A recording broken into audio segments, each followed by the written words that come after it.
Jadi kemahaesaan pencipta yang disembah oleh umat Islam itu adalah entitas yang tunggal secara absolut.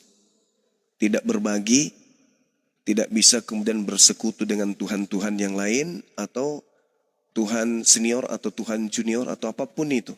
Karena dia adalah absolut tunggal. Dia tunggalnya itu benar-benar entitas yang absolut, ya, tidak bisa kemudian diserupakan dengan apapun.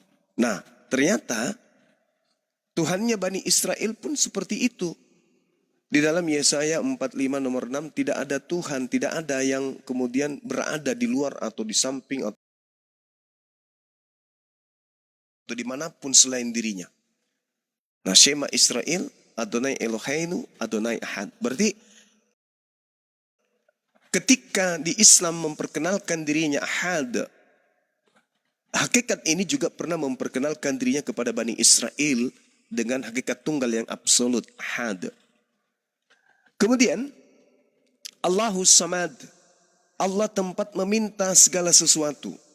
Jadi yang Ahad tadi itu adalah sumber segala-galanya, tempat bergantung. Di dalam Yesaya 32 nomor 39, dialah yang menyediakan segala-galanya, yang maha hidup dan maha mematikan. Artinya Al-Quran mengatakan Allahus Samad, kepadanya tergantung segala sesuatunya. Lam yalid wa lam yulad. Allah tidak beranak dan tidak pula diperanakkan. Dan itu juga dijelaskan di dalam bilangan 23 nomor 9. Gurunda, kayaknya saya Gurunda. Iya, gimana? Saya turun baru naik lagi ya, Gurunda. Boleh. Boleh, silakan. Saya turun dulu. Siap.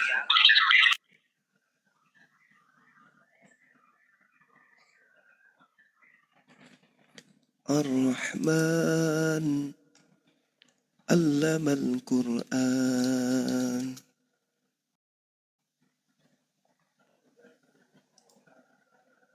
Kita tunggu teman kita ya. Kalau dia minta naik lagi, kita naikkan. Oh, siap.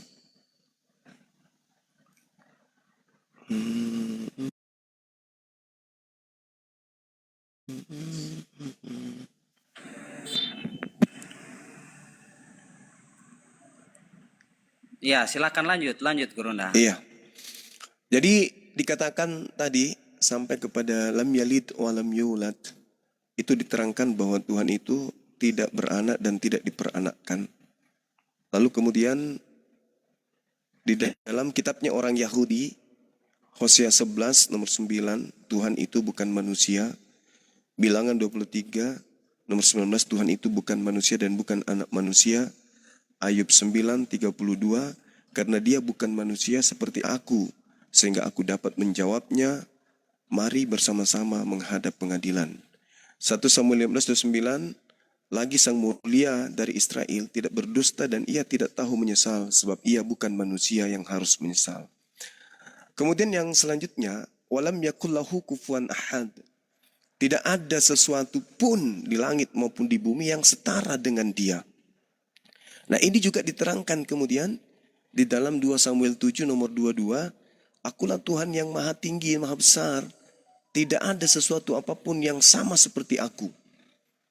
Yeremia 10 nomor 6, tidak ada apapun yang serupa atau setara dengan aku. Nah, jadi ketika kita berbicara mengenai Tuhan yang datang kepada Nabi Muhammad, hakikatnya sama dengan Tuhan yang datang kepada Nabi Musa. Maka kami kemudian mengatakan bahwa pencipta langit dan bumi itu memang cuma satu. Dan dialah yang maha suci lagi maha tinggi yang pernah berfirman kepada Nabi Musa. Lalu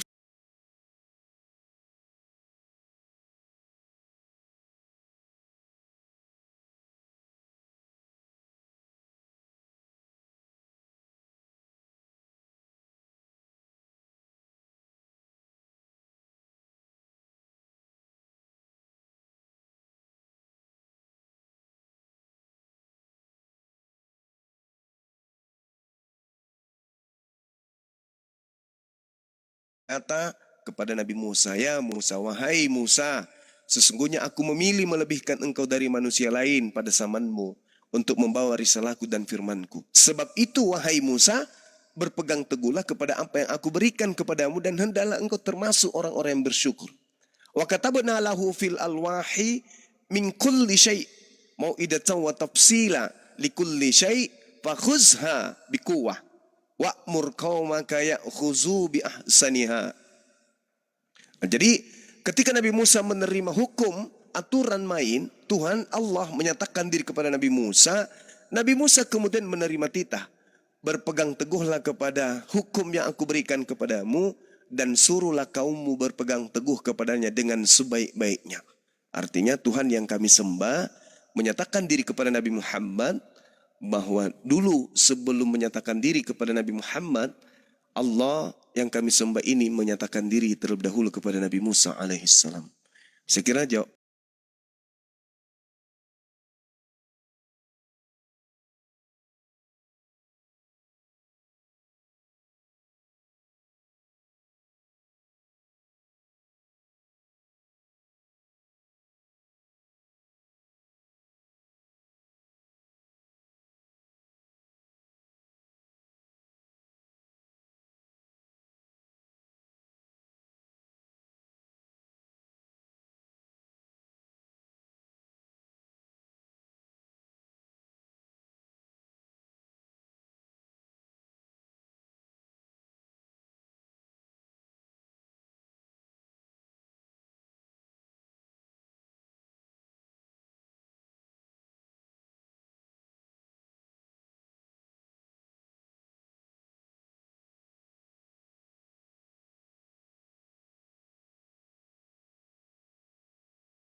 Oleh orang Islam itu sama, maka konsekuensinya abang anak bernama Uzair.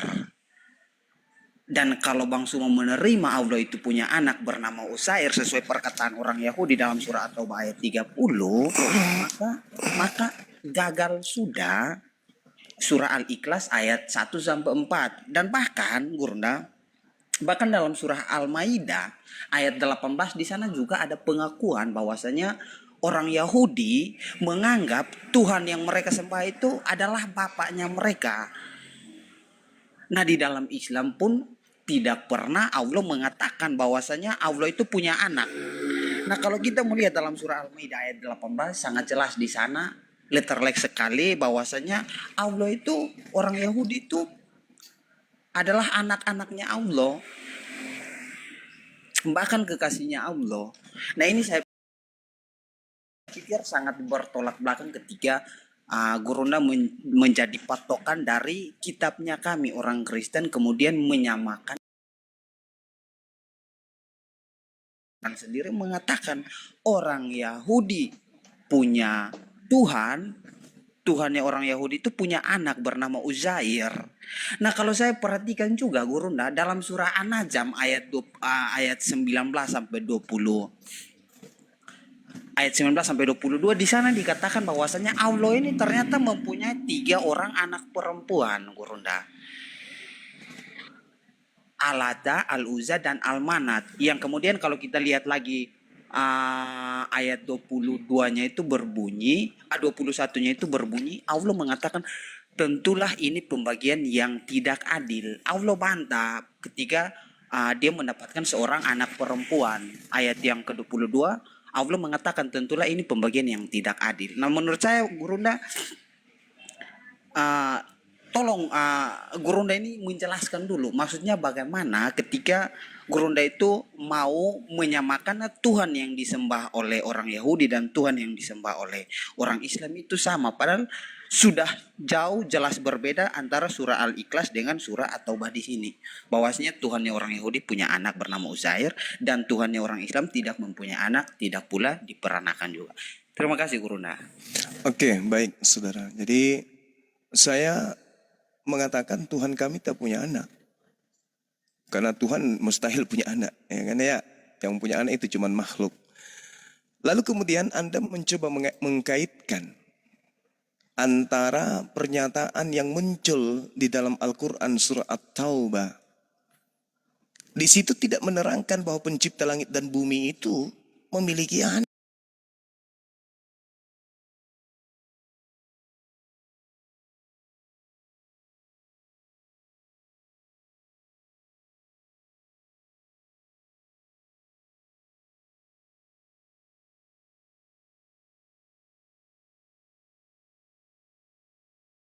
Itu pun keliru. Tuhannya orang Yahudi mana ada punya anak. Oh, dipercaya pula punya anak. Jadi gini kawan, sedikit Anda harus belajar terkait dengan Al-Quran ya. Meskipun hanya modal terjemah, tapi paling tidak Anda ketika bertanya tentang Al-Quran, jangan mempermalukan Kristen yang lain. Kalau kita berbicara mengenai Uzair, Uzair itu adalah seorang rabi Yahudi, penduduk negeri Babylon, yang diperkirakan tahun hidupnya itu tahun 450-an ya sebelum Masehi. Dia ini adalah seorang pengarang ulung, pendiri suatu perhimpunan besar di tengah-tengah Bani Israel pada masa itu, yang kemudian aktivitasnya itu mengumpulkan naskah-naskah kitab suci dari berbagai daerah. Pada intinya, ketika kemudian berbicara mengenai Uzair, itu adalah tokoh yang kemudian dianggap Tuhan oleh orang-orang Yahudi pada masa itu, dianggap anak Tuhan. Begitu juga kemudian oleh Nasrani, sekelompok dari mereka menganggap bahwa Isa putra Maryam itu adalah anak Tuhan. Ini yang ditolak. Sekarang permasalahannya adalah ada literasi di dalam kitab Tanakh bahwa memang Tuhannya Bani Israel itu beranak atau bertelur. Tidak ada itu. Anda coba baca kemudian kitab Amsal 3, nomor 11, nomor 12. Apa yang diterangkan tentang bapak dan tentang anak? Tidak ada kemudian bahwa Tuhan itu punya anak. Adapun istilah bapak, istilah anak, itu bukan bercerita tentang bahwa kambing melahirkan kambing, sapi melahirkan sapi. Tidak. Tetapi yang dimaksud di sana, coba Anda baca. Hai anakku, janganlah engkau menolak didikan Tuhan, dan janganlah engkau bosan akan peringatannya, karena Tuhan memberi ajaran kepada yang dikasihinya seperti seorang ayah kepada anak yang disayangi, seperti seorang bapak yang mengasihi anaknya. Artinya, wahai hamba Tuhan, kasihilah Tuhanmu sebagaimana Tuhan mengasihimu, sebab Tuhan mendidikmu seperti ayah mendidik anaknya. Makanya Yesus meskipun dikatakan sebagai anak Tuhan dalam konsep Kristen, tapi toh jelas dikatakan dia adalah hamba yang suci. Kisah Para Rasul 4 nomor 30, Yesus adalah hamba. Jadi hamba itu sama dengan anak itu sama dengan hamba. Terkait dengan Al-Quran surah At-Taubah itu berbeda kawan. Memang orang-orang Yahudi menganggap Uzair itu sebagai anak Tuhan. Dan kemudian Nabi Isa, Yesus dalam pandangan Kristen juga dianggap sebagai anak Tuhan. Itu konyol. Jadi Al-Quran dalam hal ini tidak salah. Nah, kalaupun misalnya orang Yahudi hari ini mengatakan Tuhan mereka itu punya anak, berarti Tuhan kami tidak sama. EGP dengan Tuhan mereka. Mau punya anak, mau punya tante, mau punya bibi, sepupu, dan seterusnya, punya tetangga. Ya, derita mereka. Yang pasti Tuhan saya. Qul huwallahu ahad, Allahu samad, lam yalid walam yulad walam yakul lahu kufuwan ahad. Kalaupun ternyata Tuhan mereka punya anak, derita mereka. Berarti Tuhannya itu punya kelamin. EGP. Nggak ada urusan. Toh orang Yahudi itu kebanyakan dari mereka adalah tegar tengkuk. Nabi Musa ditolaknya, Nabi Isa ditolaknya, Nabi-Nabi dibunuhnya, sebagian disalibnya. Terus apa urusannya saya harus menyamakan Tuhan saya dengan mereka? Tidak ada bang. Islam itu independen. Yang harusnya Anda mempersamakan Tuhannya itu adalah Tuhan dengan Tuhannya Yahudi. Apakah Tuhannya Yahudi anaknya Maria? Sedangkan Tuhannya Kristen adalah anaknya Maria. Apakah Tuhannya Yahudi pernah disunat nonotnya, sedangkan Tuhannya Kristen disunat nonotnya? Apakah Tuhannya Yahudi pernah pernah nete, sedangkan Tuhannya Kristen pernah pernah nete? Apakah Tuhannya Kristen pernah dibunuh? Yahudi pernah dibunuh, sedangkan Tuhannya Kristen pernah dibunuh. Apakah Tuhannya Kristen pernah bangkit dari kubur, sedangkan Tuhannya Yahudi tidak pernah bangkit dari kubur? Itu yang Anda harus pahami. Kalau Tuhan saya EGP dengan Tuhannya Yahudi, yang jelas Tuhanku Allahus Samad, lam yalid.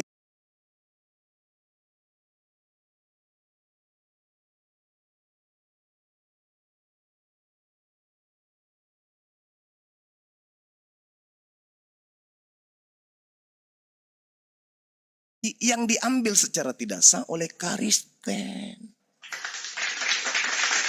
Sekira begitu. Sekarang bola apinya ada di Anda. Buktikan kalau Yesus itu adalah sembahannya Abraham. Silakan.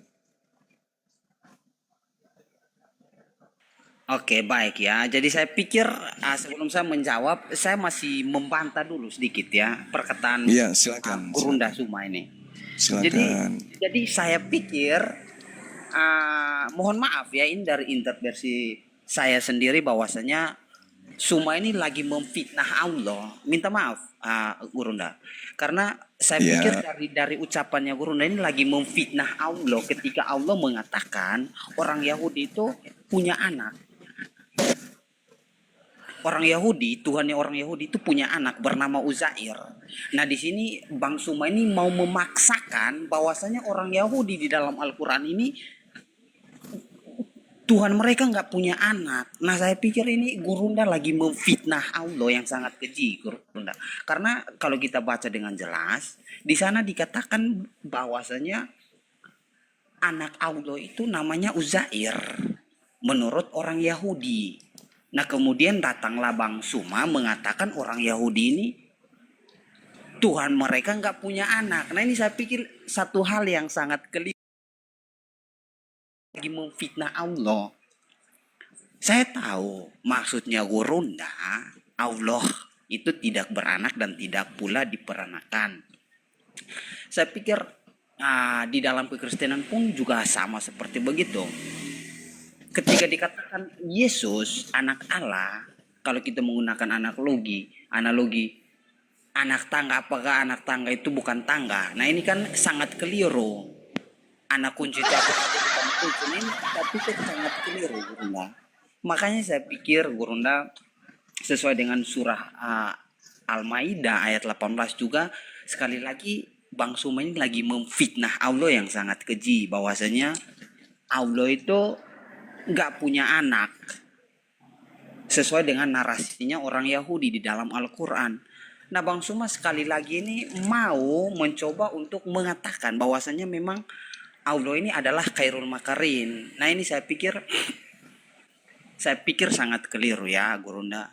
Kalau pertanyaannya apakah Tuhannya orang Yahudi dan orang Kristen sama, tentulah sama. Murid-murid Yesus adalah orang Yahudi. Jadi pertanyaannya diperbaiki, orang Yahudi yang mana dulu gitu, Gurunda. Biar saya menjawab itu jangan keliru. Karena murid-muridnya Yesus itu orang Yahudi. Ya. Iya, murid Yesus orang Yahudi, yang saya tanya ini Kristen. Bukan murid Yesus. Murid Yesus orang Yahudi, Kristen bukan Yahudi. Yang saya tanya, apakah sama? Sabar. Menurut Gurunda itu Kristen itu artinya apa? Kristen itu pengikut Kristus. Murid-murid Yesus pengikut Kristus bukan? Iya pengikut Kristus. Berarti mereka? Sabar dulu, kawan. Loh, kok sabar? Sabar. Izinkan saya berbicara dulu ya. Oke, boleh silakan. Karena saya tinggal tekan tombol, Anda langsung ada di bawah comberan ini kubuat. Kalau Anda salah-salah ngomong, jangan langsung turun. Iya, makanya enggak. Makanya saya peringatkan. Oke. Makanya saya peringatkan. Makanya saya berbicara dulu. Jadi gini kawan. Ya. Jadi orang Yahudi itu tidak menyembah Yesus Kristus. Yesus Kristus berpesan kepada muridnya. Ketika ditanya, wahai guru, ini yang bertanya ini orang Yahudi nih, bukan orang Kristen, beda, orang gereja bukan, beda. Ini orang Yahudi yang bertanya, wahai guru, apakah tanda kedatanganmu? Nah, ini tanda kedatanganmu. Bagaimana tanda-tandanya jika yang datang itu engkau? Apa kata Yesus? Apabila aku yang datang, maka tanda-tandanya adalah satu, seperti cahaya yang terlontar sinarnya dari timur sampai ke barat. Demikianlah tanda yang pertama. Yang kedua, matahari menjadi gelap. Yang ketiga, bulan tidak bercahaya. Yang keempat, bintang-bintang di langit jatuh. Yang kelima, kuasa-kuasa langit akan berguncang-guncang. Dan yang keenam, Ke topik aja. sabar dulu. Oh, Kita enggak, ingin membuktikan. ke topik. Saya ingin membuktikan bahwa sembahan Kristen dan sembahan Yahudi itu beda. Habis dulu bang, sabar. Jangan panas dulu. Suruh tenang dulu Lucifernya, tenang dulu. Yang keenam kata Yesus, tanda kedatanganku, aku akan terlihat di langit dan semua mata manusia akan memandangku. Itu tanda kedatangan Yesus. Menurut siapa? Menurut Yesus ketika ditanya oleh muridnya Bani Israel. Sedangkan Kristen adalah pengikut Kristus yang datang kepada Paulus tanpa tanda-tanda itu. Dan Yesus berkata kepada Bani Israel, wahai Bani Israel, tanda kedatanganku yang tadi 6 poin. Jadi kata Yesus, kalau ada orang yang mengaku ada Yesus di sini, ada Kristus di sana, jangan ente percaya karena itu bukan aku. Itu bukan aku. Karena tanda kedatanganku itu tadi 6. Kalau tidak ada itu, lalu ada yang mengaku, akulah Yesus yang kamu senggol. Jangan kau percaya, itu bukan aku. Camkanlah, aku sudah mengatakannya terlebih dahulu. Kalau ada yang mengaku Yesus di padang gurun, mengaku Yesus dalam penjara, bilik penjara, jangan kamu percaya, itu bukan aku. Berarti Kristen bukan anak Maria penyembah Allah Azza wa Jalla.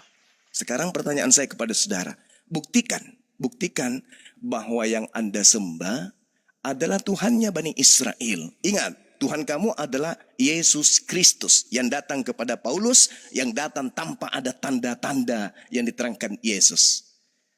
Nah, sekarang bola panasnya di Anda.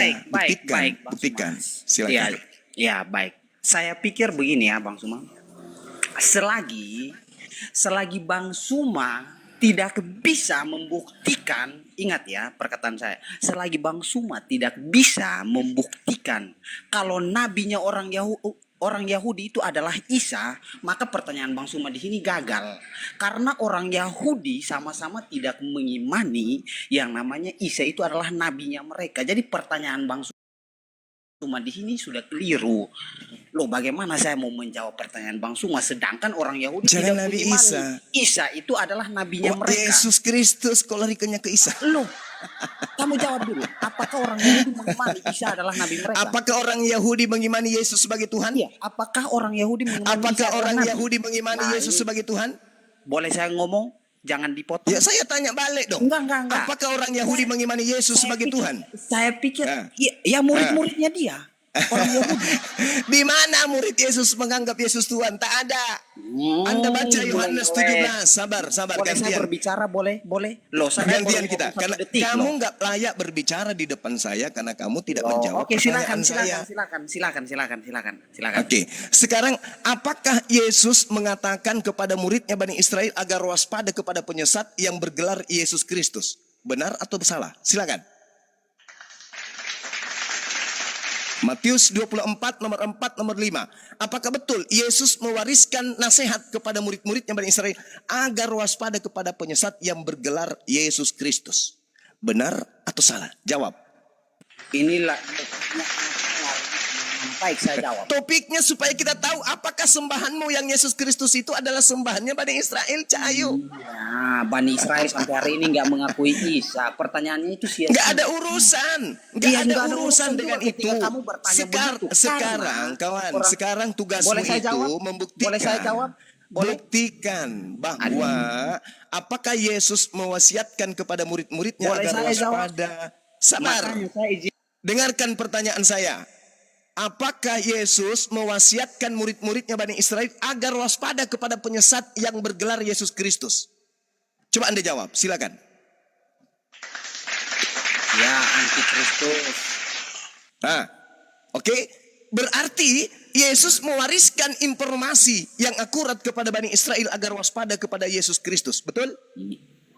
Kepada siapa? Kepada antikristus. Kok kepada Yesus Oh, Kristus? tidak kawan. Oh, Kalau Anda tidak. berbicara, sabar. Boleh saya Kamu berbicara? Kok nggak Bang bisa. Suma kelas diskusinya Soalnya kok kayak gini sih? bukan. Pikir Bang Suma ini mau Coba. mendengarkan. juga Saya kita sudah berbicara. membuktikan. Anda kan bertanya tentang Tuhan saya. Ini nggak Tuhan bertanya. saya. Saya nggak bertanya. Saya cuma Anda mengkonfirmasi saja. bertanya tentang Tuhan saya. Saya cuma Tuhan saya mengkonfirmasi. berfirman kepada Nabi Musa. Tuhan saya berfirman kepada Nabi saya, Nabi Muhammad. Berarti Tuhan kami sama.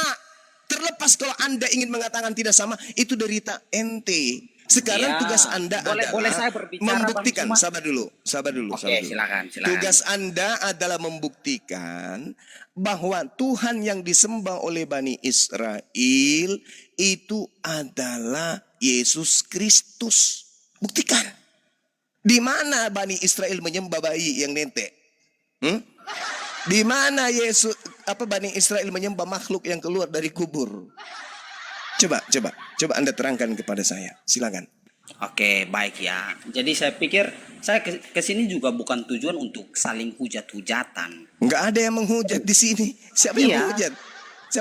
Makanya izinkan saya berbicara. Kamu tersakiti dengan keadaan Enggak, Tuhanmu yang kayak gitu, enggak. nete, Saya pikir apa Bang segala Suma yang macam, tersakiti. nenek, nonotnya dipotong, dikubur, Nah, ditombak. Kamu sakit. Iya, Kamu sakit dengan itu semua. Iya, Kamu karena sakit. Isa pun Ya makanya jangan salah pilih walaupun Tuhan. Itu, iya, makanya gini. Boleh saya berbicara? Boleh. Ya silakan Anda jawab. Oke. Ini tugas Oke. Anda Oke. jawab pertanyaan saya, silakan. Nanti Bang Suma juga harus membuktikan kalau orang Yahudi Bani Israel mengakui Isa itu adalah nabinya mereka. Oke? Enggak ada urusan dia mau akui Nggak ada mau tidak urusan. akui. Kenapa Kok Bang kami Suma memaksakan kenapa saya? kamu paksakan? Saya Kenapa? hanya mengatakan kepada saudara, mereka itu bangsa tegar tengkuk. Mas, Sudah selesai. topik Nabi kita Isa apa? kami ditolak, Nabi Musa kami ditolak. Sudah selesai kan? Nah, Nabi sekarang Musa, tugas Anda. Sekarang kapan tugas Nabi Musa Anda, itu ditolak oleh Bani Israel? Sejak kapan? saudara. Loh, Bang Suma ini sekarang. cara diskusi kayak gini kok, Bang Suma. Anda mau masih di sini atau Anda mau turun? Ya saya kan mau diskusi baik-baik. Ya kalau mau diskusi ya kalau ditanya dan dijawab toh, Neng. Iya, Saya kan sudah bertanya, saya jawab. Bang Suma tadi apa sudah. buktinya bahwa Tuhan Yahudi itu pernah lahir, pernah nete, pernah disunat, pernah ditombak? Ya, Jawab. murid-muridnya silakan. dia tadi kan Bang Suma sudah menjawab pengikut Kristus. Bahkan murid Yesus Pengikut bernama Kristus itu Yohanes. beda lagi, Cak Ayu. Nah, Bang Kristus Suma, yang boleh? kamu ikuti Aduh, Bang itu Suma. bukan anak Maria. Makanya saya Kristus bilang yang Bang kamu Suma, ikuti Bang- itu adalah Bang Suma ini penyesat. memfitnah Allah ketika surah At-Taubah ayat. Kita kembali ke Lari topik. ke At-Taubah. Tahu apa ente dengan Kita kembali ke Al-Quran? topik. Boleh? Anda tidak Topik. bisa Al-Quran. Tidak Bang usah Suma ini sosokan takut. kau Bang Suma ini takut Jangan kalau kamu kita bahas tutupi. Saya Suma. sudah membuktikan Bang Suma. Al-Quran, saudara. Saya sudah Bang Suma, membuktikan. kapan? Gini Saya aja, Bang sudah Suma. membuktikan. Oke, baik. Anda diam Baik. dulu. Atau Oke. Jadi gini, saudara. Anda kan bertanya, apakah Tuhannya Yahudi dan Tuhannya Islam itu sama? Saya uraikan Al-Ikhlas. Dan orang Yahudi konsep akidah tentang tauhidnya juga sama. Jangan memfitnah At-Taubah 30. At-Taubah 30 itu kalau Anda pelajari dengan baik, At-Taubah itu tidak sedang menjelaskan bahwa Tuhannya Yahudi itu seperti itu konsepnya. At-Taubah hanya menjelaskan. Orang itu perkataan siapa di dengar situ? dulu. Perkataan dengar siapa? dulu, Orang Yahudi bukan di situ. Dengar dulu. Nggak dijawab aja, itu perkataan orang Yahudi. Dengar dulu. Iya, itu perkataan orang Yahudi nggak itu di situ? Iya, At-Taubah orang 30. Yahudi yang mengatakan bahwa Allah punya anak bernama Uzair. Ya sudah, berarti Nah, terus? Allah yang kamu sembah sama dengan Allahnya orang Yahudi punya anak Kenapa bernama bisa sama? Uzair. Ya kamu kan Di mana itu? mengatakan sama tidak? Di mana Tuhannya Oke, Yahudi dijawab, punya anak? dijawab. Tuhannya orang Silakan. Yahudi dengan orang Islam sama tidak? Kalau berbicara mengenai Tuhan yang datang Enggak. kepada para nabi, Nabi Musa, Enggak, dijawab aja, sama atau tidak? Anda mau turun atau masih mau di sini? Saya katakan enggak, saya tidak takut. Saya katakan kepada saudara, Tuhan saya berkata tentang orang-orang Yahudi. Orang Yahudi loh, bukan Tuhannya yang mengatakan aku punya anak. Tapi orang Yahudi yang mengatakan Tuhan mereka punya anak. Sekarang saya tanya sama Anda. Sekarang saya tanya. Oke, Tuhan Apakah orang Yahudi Tuhannya punya orang anak. Yahudi? Baik. Ya, apakah Tuhan Tuhannya orang Yahudi anak. punya anak?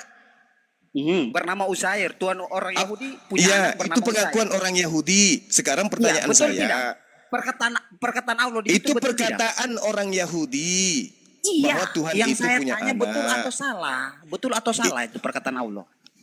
Loh, orang Yahudi mengaku diri mereka itu sebagai anak-anak Tuhan, betul nggak? Iya, perkataan Allah di situ betul atau salah? Betul itu, pasti betul. Ya sudah, berarti betul. Tuhan yang kalian Ah. sembah dengan orang Yahudi sama. Sama tidak beranak. Loh, perkataan orang Loh. Yahudi punya anak nggak di situ Bernama Uzair? Orang Yahudi ketika dia mengatakan Tuhan yang punya anak, betul nggak itu menurut saudara? Menurut Al-Quran benar menurut- atau salah? udah, Menurut udah, Al-Quran udah. salah atau benar? Menurut Al-Quran. Mohon izin saudara, saya turunkan Anda ya. Aduh, Maafkan takut. saya. Kamu Ya, kapan diskusi sama terserah. Edis? Kamu kapan diskusi sama Edis? Terserah. Saya Kapan kamu turunkan diskusi sama karena Edis? otak Cuma. Anda tidak berfungsi. Kapan kamu diskusi sama Edis? Kapan? Suruh dia ke sini sekarang. Kapan? Menjawab pertanyaan saya 20 juta. Aku atur waktu. Kamu diskusi sama Edis. Buktikan bahwa berani. yang datang kepada Yesus, yang datang kepada Paulus Enggak, itu adalah kamu Yesus jawab anak aja. Maria. Kapan diskusi sama Edis nih? Kapan? Suruh datang dimanapun Iya, saya, dia boleh datang kapan atur jadwal? Terserah kapan dia mau datang. Kok kamu sembunyi-sembunyi? Kok Edis yang harus datang Terserah dia mau datang komalnya kapan kamu? Kok saja. kamu takut sekali sama Edis? Kapan saja dia mau Bahkan datang. kamu tadi sudah aku makanya gini, siap Bang Suma, di Bang Suma. sini. Sebelum saya turun, saya mau sampaikan begini, Bang. Maaf tadi kaki saya nginjak mulut Anda. Turun gara-gara kaki saya nginjak mulutnya. Sorry ya, sorry. Ini kaki nakal, nakal kakinya. Ngapain ku pijak bibirnya orang? Nakal kali ini betis. Aduh, maaf kawan. Ini betisku ini nginjak mulutmu tadi itu, maaf.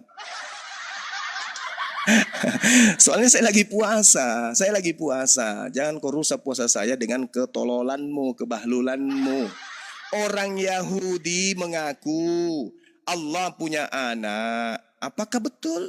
Tidak betul. Pengakuan Yahudi itu betul nggak? Tidak betul. Masa Tuhan itu punya anak? Uzair itu adalah manusia. Sedangkan bilangan 23:19, Allah bukan manusia dan bukan anak manusia. Kok gimana cerita? Terjemahan Al-Quran Anda pahami terbalik-balik. Sudah kuceritakan, abad ke-5 sebelum Masehi, itu ada orang yang bernama Uzair, hidup di negeri Babylon, dan kemudian dia itu adalah sebagai pengarang ulung. Ya, pendiri suatu perhimpunan besar, rajin mengumpulkan naskah-naskah kitab suci dari berbagai daerah. Dia yang memasukkan kemudian huruf-huruf Kaldea atau Arami sebagai pengganti huruf-huruf Ibrani kuno. Dan dia itu dianggap memiliki keistimewaan oleh orang zaman itu. Maka orang zaman itu menganggapnya dia adalah anak Tuhan. Begitu juga Yesus. Karena memiliki keistimewaan, maka dia kemudian dianggap Tuhan sama manusia bahlul.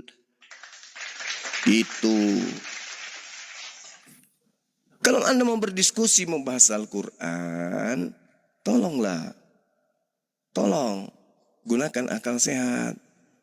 Ya, Anda mengatakan Kristen pengikut Kristus, memang betul, saya tidak nyangkal itu. Kristen adalah pengikut Kristus. Tepuk tangan untuk itu. Iya.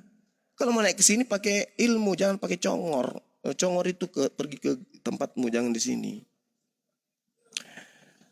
Oke, teman-teman, kita naikkan lagi. Mudah-mudahan ada yang sedikit berakal.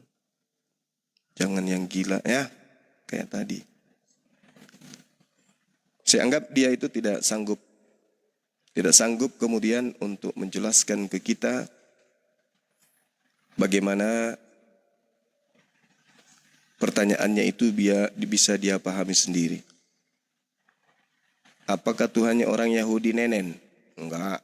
Tuhanmu nenen. Sama enggak? Enggak sama pasti.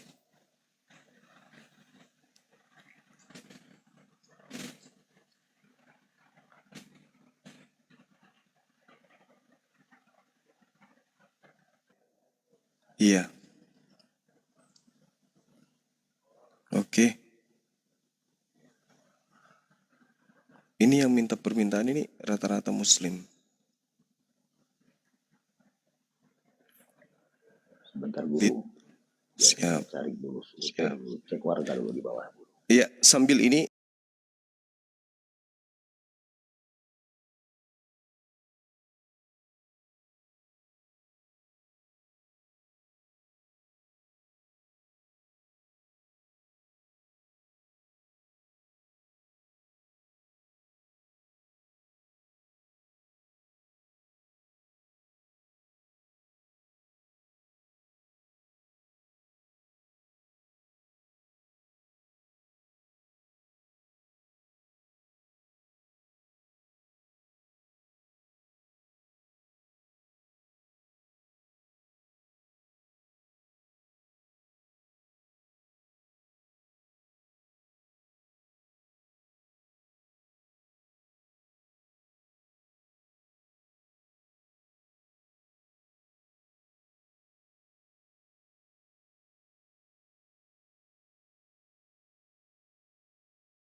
Itu berapa menit boleh.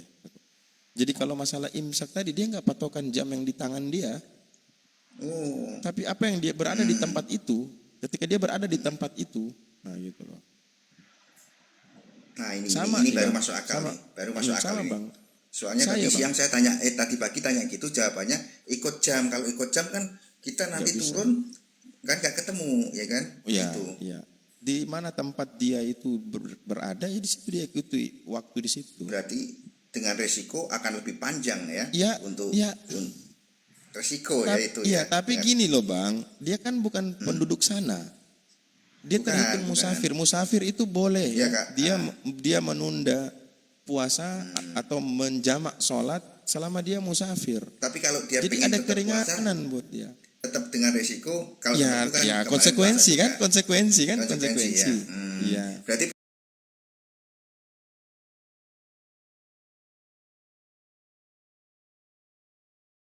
tangan ya, jam tangan kita bukan ya. Bukan tempat. Tetap matahari tempat itu dia kelihatannya di itu ya. Oh. safarin atau dia melakukan perjalanan safar, maka dia boleh tidak berpuasa dan menggantikan di waktu yang lain. Tapi kalau dia kuat puasa Itu ya silakan kan gitu keringanan. Bang Fit. Ya kan tergantung orang. Yang penting ada solusinya. Ya kalau memang kau merasa bahwa itu bukan masalah, lanjut. Kalau itu masuk tidak akal. masalah buatmu, ada solusi dari Al-Qur'an. Iya kan? Itu masuk akal. Soalnya di pagi kan saya Kira-kira udah tanya jadi gitu. Islam menawarkan Soal pakainya jam kita di Indonesia sama jam kita imsak 4:30 ya 4:30 posisi kan kalau 4:30-nya udah sampai otomatis di sana kan jam 8 jam 9 siang kan katanya itu tadi. Ya Nah, kan? contoh lagi begini. Kita sering naik pesawat, Bang. Lalu masuk waktu sholat, Bang. Ada biasanya kalau kita pas jam berangkat itu umpama waktu zuhur, maka kalau masih sempat kita sholat dulu di darat tuh, langsung dijamak kan, zuhur sama asar. Nah, tapi kalau dia berangkat sebelum zuhur, pasti dia akan ketemu zuhur di pesawat tuh. Nah, ketika dia umpama perjalanan coba dari zuhur itu kan jam 12, asar itu kan jam 3, ada selisih hampir 3 jam. Nah, kalau perjalanan 4 jam ya mau tidak mau kan dia sholat di pesawat. Nah, sholat itu harus menghadap kiblat. Kita di pesawat nggak mungkin bilang, "Hai pilot, coba belokkan dulu pesawat kiblat." Kan nggak mungkin. Ya, Maka itu dalam kondisi seperti itu, maka sebagai seseorang dia akan sholat menghadap mana saja. Sebab dalam Al-Quran disebutkan, kemana saja kau hadapkan di situ wajah Allah. Tapi dalam kondisi yang seperti tadi, kalau kita yang tidak apa-apa, terus kita karena ada dalilnya hadapkan wajahmu kemana saja, itu wajah Allah, ini salah juga. Salah. Sebab dia dalam keadaan yang normal, yang bisa berdiri menghadap kiblat. Gitu. Saya pernah sholat di laut.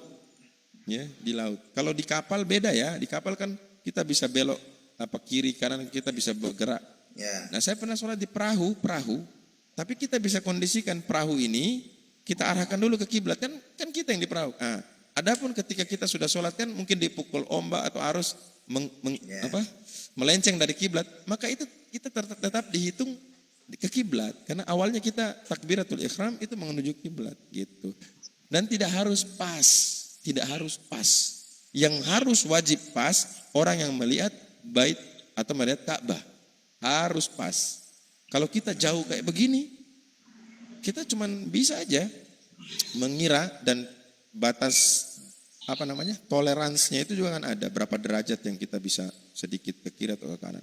Nah, ada orang muslim, Bang, yang dia itu entah dia salah paham atau apa. Menurut dia lihat kompas di HP-nya. Nah, ada satu masjid itu kiblatnya menurut dia itu sudah bergeser jauh. Akhirnya apa? Dalam jamaah itu dia sendiri saja yang belok ke kanan. Yang lain lurus dia aja yang belokkan badannya ke kanan.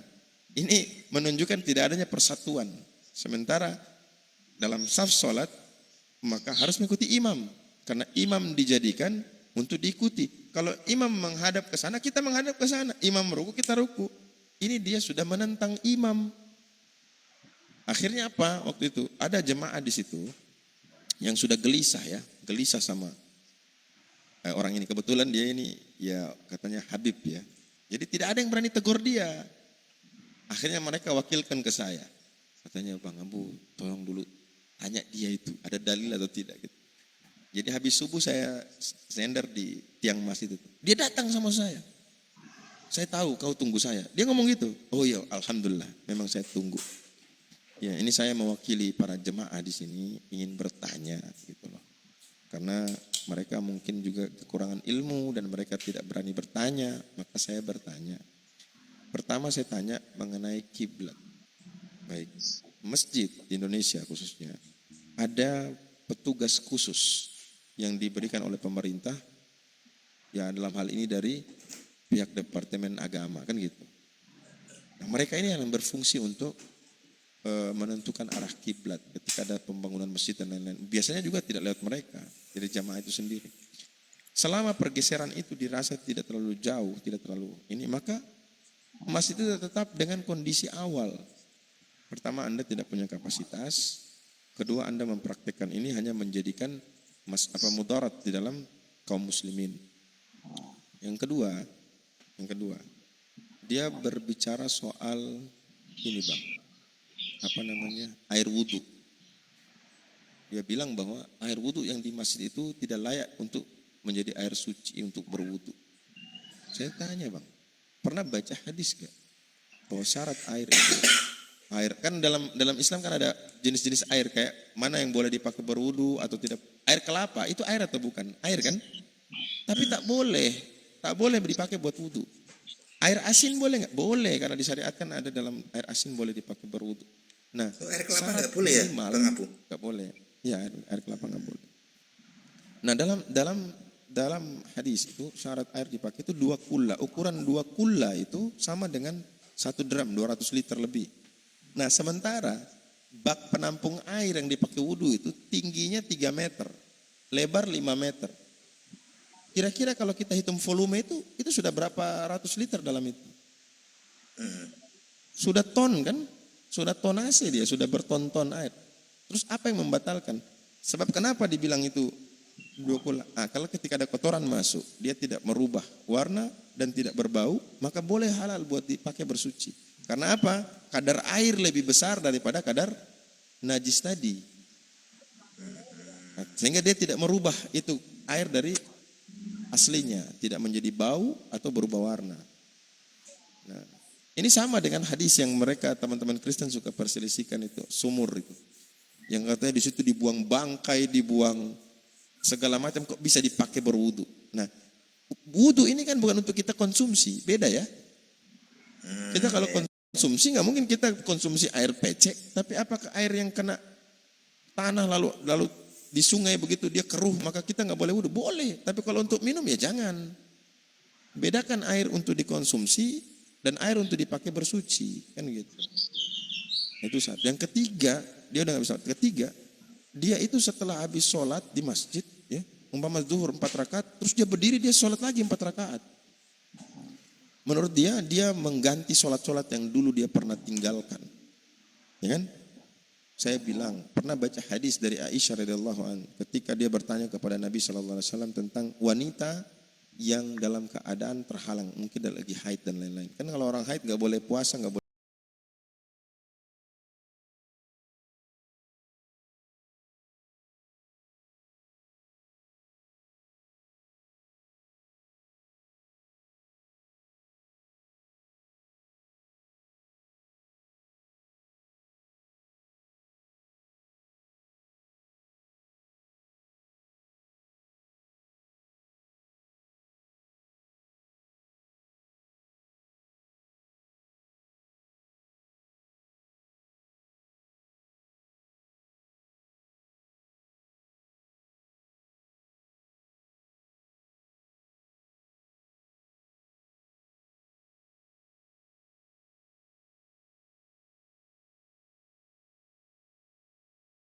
Tep layar.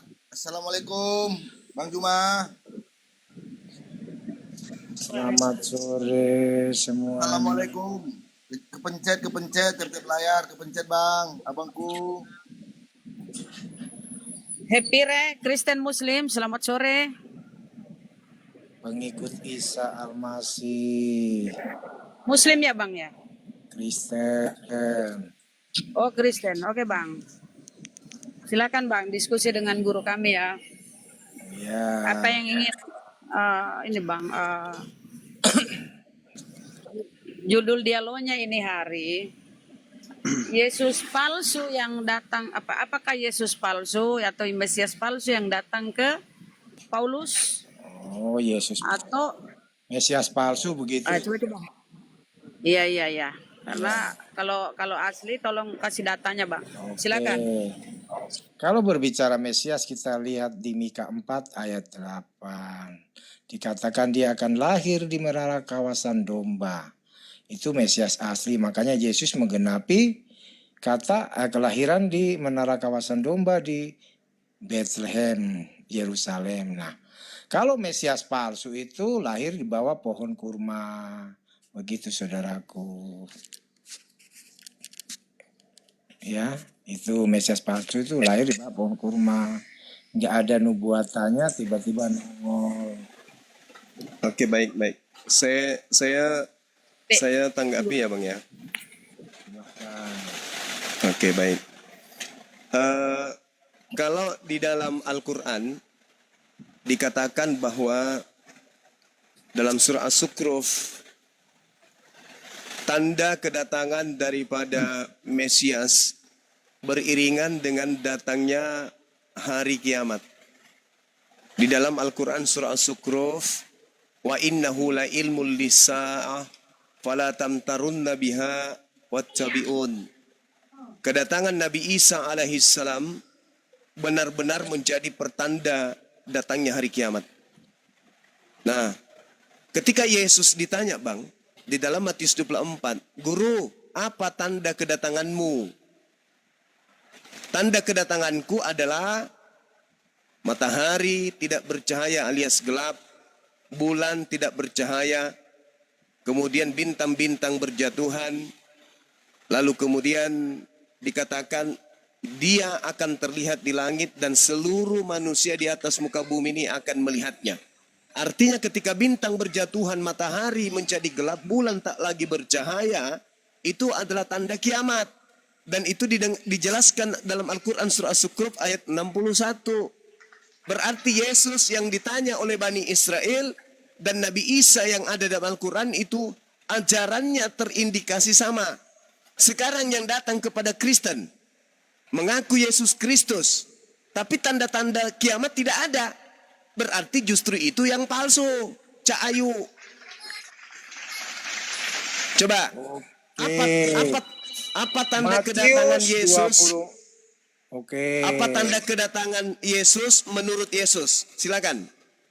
Jadi tadi berbicara Mesias ya, sudah dinubuatan di Mika 4 ayat 8. Yesus menggenapi nubuat itu. Iya, Terus itu dalam Yesus Matius anak Maria itu, Bang. Saya ngomong, jangan nafsu lah bulan puasa. Iya, soalnya kamu dongok. Kok kamu yang lebih dongok lagi? Lah, Tadi ini kan saya bilang, tanya, Mesiasmu itu kan Yesus yang datang kepada Paulus, bukan yang datang kepada Bani Israel. Mesias yang datang kepada Bani Israel itu mengaku diutus hanya kepada Bani Israel. Ente bukan Bani Israel.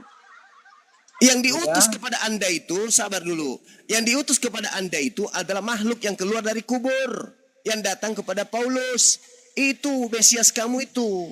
Berbeda dengan Nabi yang datang di tengah-tengah Bani Israel. Belajar lagi lah. Oke. Ini kamu ini muter-muter kayak gasing. Tadi udah bilang nubuatannya. Dia lahir di menara kawasan domba. Bukan lahir di bawah pohon kurma. Itu yang pertama. Di mana diterangkan di Mika 4 Sebentar dulu, nomor saya 8 belum tentang ngomong. kelahiran. Dasar penipu. Ya, yang lahir di Mika bawah 4 pohon nomor kurma 8 itu Mesias. tidak berbicara mengenai kelahiran Mesias, kawan. Jangan bohong lah. Loh, di Jangan menara berbohong. kawasan domba siapa yang lahir di situ? Tidak ada di situ mengenai kelahiran, kawan. Jangan Oke. bohong lah. Kamu nggak Jangan mau bohong, ayat nggak itu? bagus. Oke, saya bawa Matius. Tidak bagus. 24 Tunggu dulu, ayat tunggu dulu. 5. Di dalam Mika 4 nomor 8 ada mengenai kelahiran nggak? Itu menggambarkan tentang kedatangan Mesias. Menggambarkan itu kitabnya Yerusalem, Yahudi. hai Itu putri kitabnya Sion. Yahudi. Saudara, itu kitabnya Yahudi. Kau tafsir seenak gundulmu. Gak ada tentang kelahiran di situ. Jangan kau tipu di sini. Oke. Sekarang Mesias saya yang jawab datang, dulu. sabar. Kamu santai, jangan kejam. Sabar ya. Anda tinggal dipencet di sini, Anda turun. Jadi sabar. Begini kawan, di dalam Al-Quran mengatakan tanda kedatangan Mesias adalah tanda kiamat. Yesus di dalam Matius 24, tanda kedatangannya adalah kiamat. Sedangkan Yesus yang datang kepada Kristen tak ada tanda kiamat. Berarti kalian yang punya Mesias yang berbeda. Ya, Coba saya tanya sama Anda. Menurut Yesus anak Maria yang datang ke tengah-tengah Bani Israel, tanda kedatangannya apa? Silakan. oke. Tadi kamu berbicara Mesias di Al-Quran datang pada hari kiamat. Berarti Allah SBT nggak ada ya. Berarti Allah SBT sembunyi. Mesias Kenapa yang datang- larinya di situ Loh, Tuyul? kamu kan yang bilang. Tuyul, Bisa akan ini datang ditandai dengan Anda hari berbicara, kiamat. kawan, Anda berbicara mengenai Mesias, bukan bicara Allah Subhanahu Wa Taala. Kok jadi Iya, kayak kan dongok hari kali kiamat ya? yang datang kan Mesias, Isa Al-Masih. Ah. Berarti Allah SBT nggak ada. Ngumpet. Kenapa? Udah kamu turun deh, turun, Ya turunkan. kalah. Iya, kamu menang, kau turun. Rendongo, kejebak dia. Mesias ketika datang diiringi oleh tanda-tanda kiamat. Nabi Isa ketika datang diiringi oleh tanda-tanda kiamat. Yesus Kristus yang datang kepada Yang Paulus, ada berikutnya. enggak tanda-tanda kiamat? Ada enggak? Tidak ada tanda-tanda kiamat pada saat ada makhluk yang ngaku Yesus Kristus. Parah. Kita tidak ada waktu ya, bedakan orang yang mau belajar dengan orang yang licik. Kalau yang tadi ini orang licik, nggak ada membahas tentang Allah, membahas Nabi Isa, membahas Mesias Al-Masih. Larinya ke Allah, berarti dia orang licik.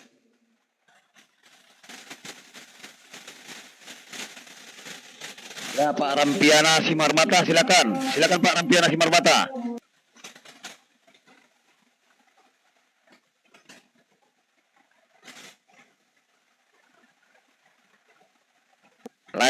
Lai Simarmata, buka mic-nya Lai Simarmata. Maaf ya teman-teman, kalau orang yang masih mau belajar saya masih layani. Sampai 6 tahun ke depan berdiskusi pun saya layani. Tapi kalau orang sudah bodoh dan licik, maaf, saya lagi berpuasa, mending Anda turun. Saya tegas memang. Lebih baik saya berdiskusi 1.000.000 orang yang pintar daripada saya diskusi dengan seekor orang yang bodoh lagi licik. Jadi bedakan itu. Saya memang tegas. Kalau orangnya pintar, mau belajar, pasti saya layani. Mau bahas apapun itu saya layani. Tapi kalau sudah bodoh, sombong, bahlul, demit, pasti saya turunkan. Saya tidak suka. Mending saya berdiskusi dengan 1.000 orang yang cerdas daripada 1 ekor orang yang sombong lagi bodoh. Ya, itu habiskan waktu saya. Itu bukan ibadah jadinya. Jadinya maki-makian nanti. Mending turun.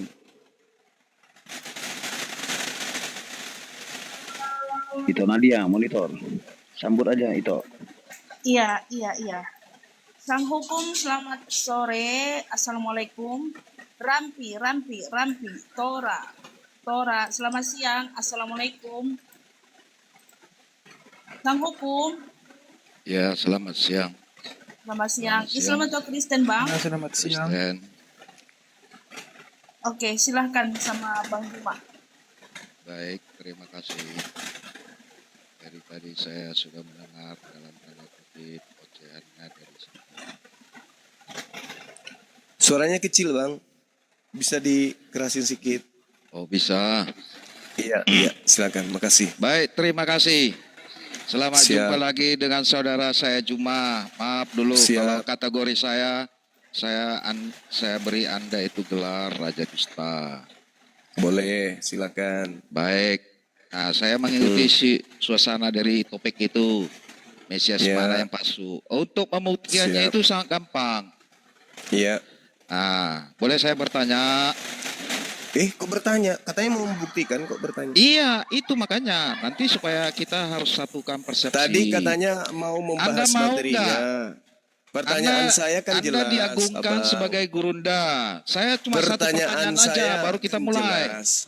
Kalau Ketika Anda tidak Yesus suka, kalau Anda tidak suka, Anda boleh turunkan saya. Udah gitu aja Bang. Bilang aja saya nggak mampu.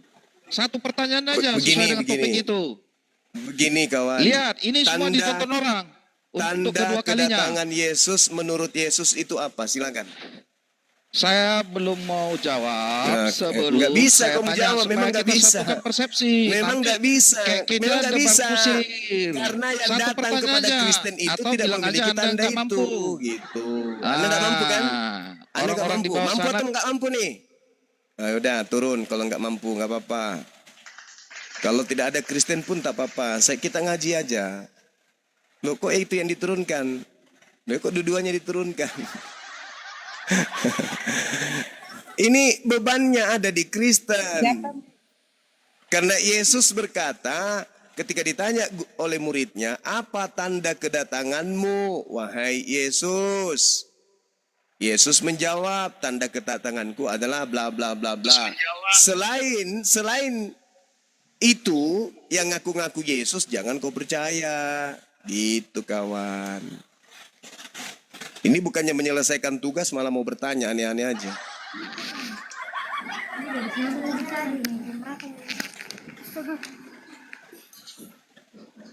Ya, selamat siang Bang Opsan. Ya, F788. Selamat siang menjelang sore. Bang Opsan. Ya, F788.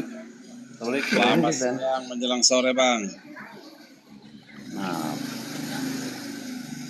baik. Bang Opsan. Silakan saudara, silakan. Pertanyaan bahasan kita itu terkait dengan Mesias palsu yang datang setelah Yesus.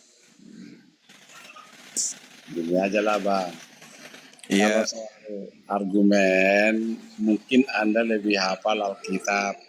Yang saya tidak bisa habis pikir, Bang. Iya. Anda begitu pandai membuat suatu narasi dari satu ayat Bapak baca itu, lalu analisanya terlalu canggih. Yang saya maksud di sini, kalau soal argumen saya akui, saya terus terang salut sama pribadi Anda, jujur aja. Cuma saya kadang-kadang kalau saya ngomong, kawan-kawanmu langsung salah paham. Yang saya maksud begini, sebagai anak muda lah ya, kamu jauh daripada umur saya. Tetapi narasimu soal argumen, saya akui semua orang Kristen kau libat semua. Tetapi jangan bohongi hati nuranimu bahwa apa yang dinarasikan Bang Juma itu, soal penyesat itu ada di zaman abad 7. Itu loh Bang. Yang datang kepada murid Yesus itu adalah orang yang hidup di abad ke-7 gitu maksudnya? Bukan maksudnya. Penyesat itu datang, tanda-tanda palsu itu loh Bang. Saudara coba pakai akal napa? Pakai akal. Yesus berbicara dengan orang yang hidup di abad pertama. Apakah orang yang hidup di abad ke-7 datang ke abad pertama gitu maksudnya? Tidak, bukan gitu. Jangan Nah, dibalik, tidak. Bang. Lalu kenapa Anda mengatakan di abad ke-7? Dibalik, Terlalu Bang. jauh kepala Anda ini sudah kempes ya, kepala kempes. Itulah, Yesus berkata, sabar. Yesus berkata kepada muridnya, Bani Israel, waspadalah supaya jangan kamu. Masa orang yang abad ke-7 datang ke kamu? Hei kawan, jangan curhat. Pakai ilmu apa? Supaya jangan Artinya disesatkan mereka yang telah. Ya kan itu loh. Iya, yang datang sekarang begini saudara, yang datang kepada murid Yesus Paulus atau Nabi Muhammad? Loh, Rasul Paulus mengikut ajaran Yesus. Apa yang salah Bang? Yesus itu, anak Maria itu manusia atau bukan? Loh, manusia, betul. Manusia. Yang datang kepada Paulus mengajarkan Injil kepada Paulus manusia atau bukan? Loh, dalam setelah kan begini loh Bang. Yesus itu dalam tubuh kemuliaannya bukan lagi manusia seperti pada manusia ini. Itulah mulai pakai jurus kan? Mulai pakai jurus penyesat kan? Yesus itu manusia. Yang datang kepada Paulus bukan manusia. Meskipun nama sama, tapi oknum berbeda. Satu manusia, satu bukan manusia. sudah terangkat ke Piye sorga, toh? brother. Mulai jurus, Bukan jurus.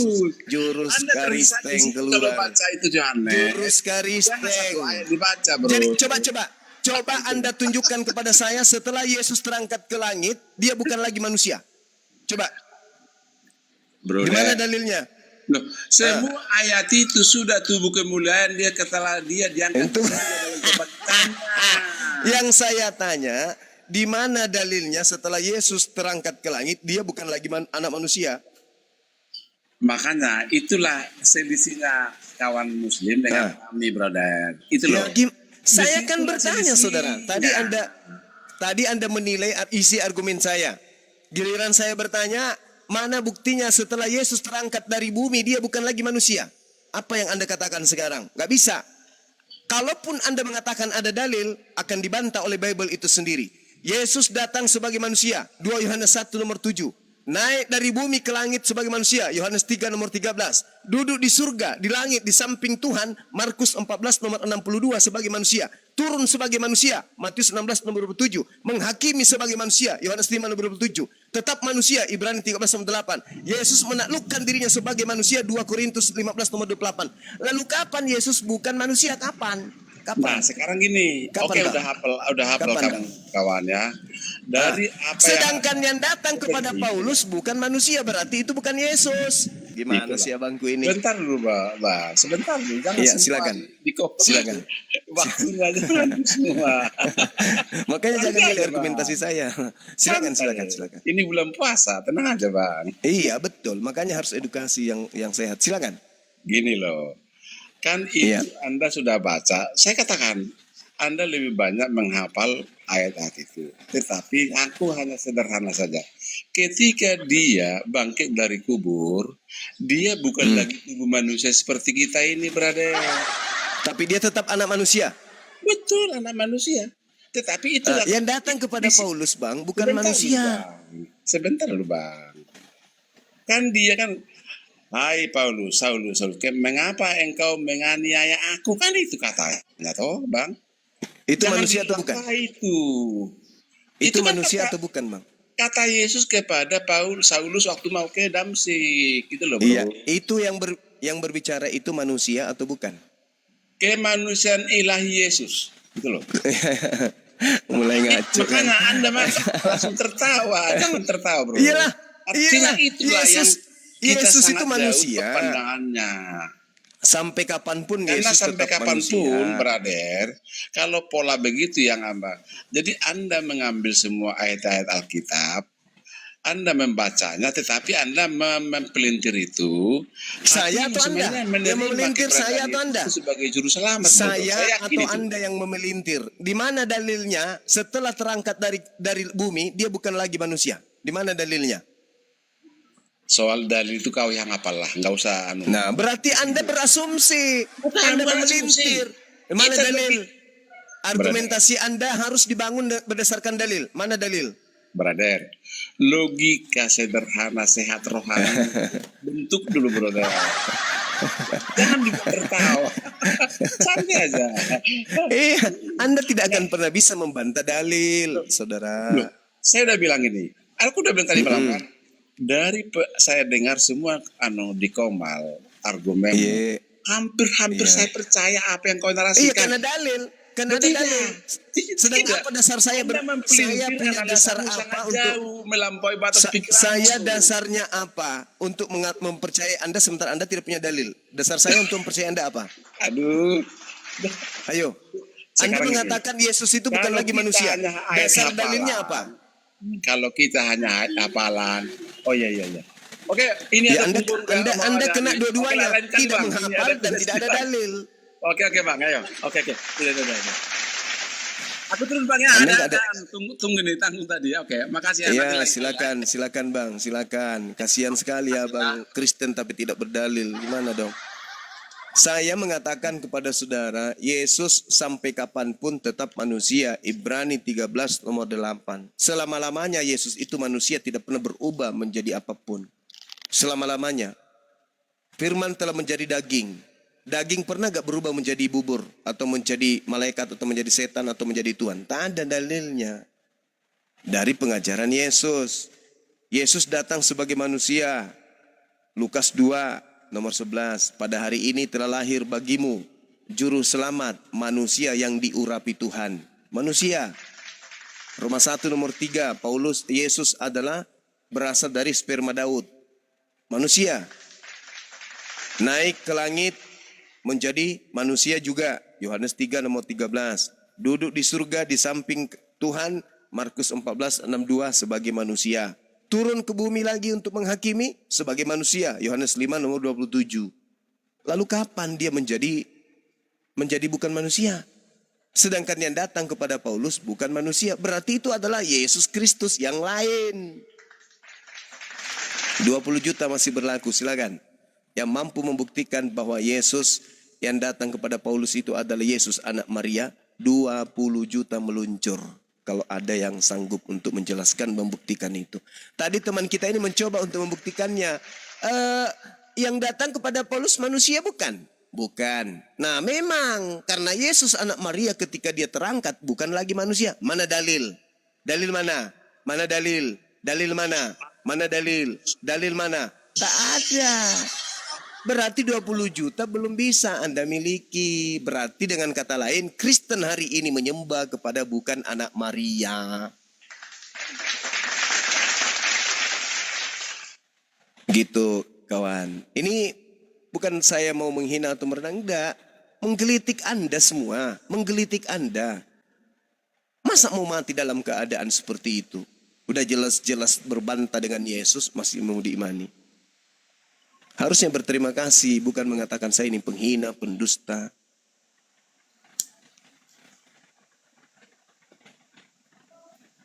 Ayo teman-teman yang ingin kemudian diskusi baik silakan.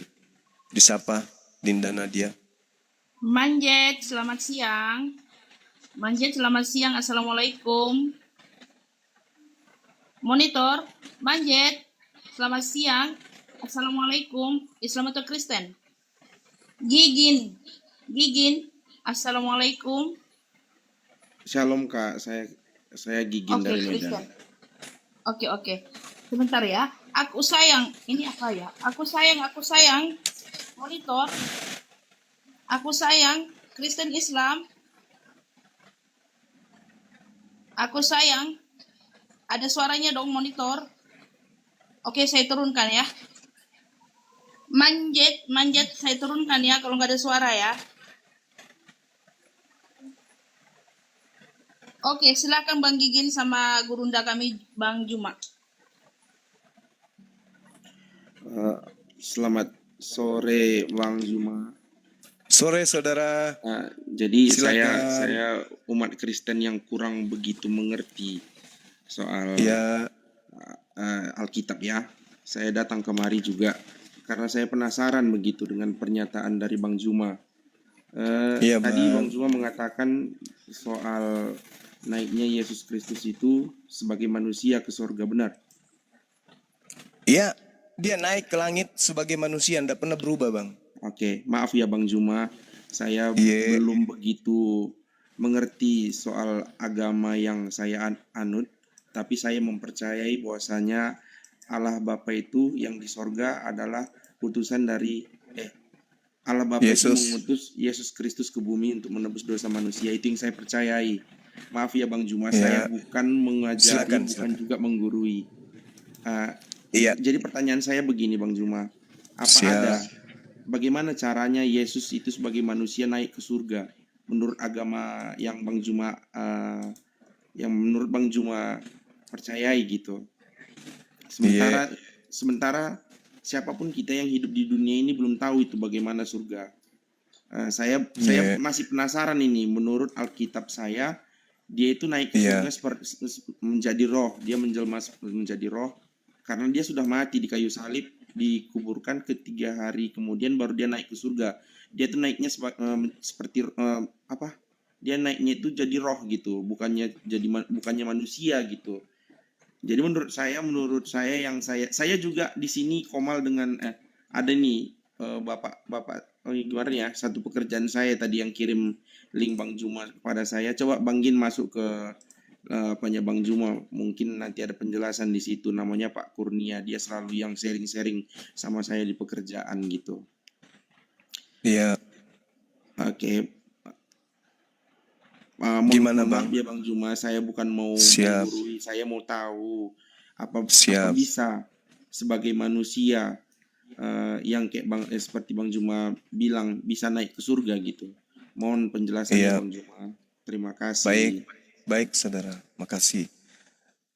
Jadi ketika berbicara mengenai hal yang di luar nalar kita, di luar kebiasaan kita, sebagai makhluk manusia yang memiliki derajat tertinggi di antara seluruh ciptaan Tuhan, maka kita harus melibatkan kuasa Tuhan.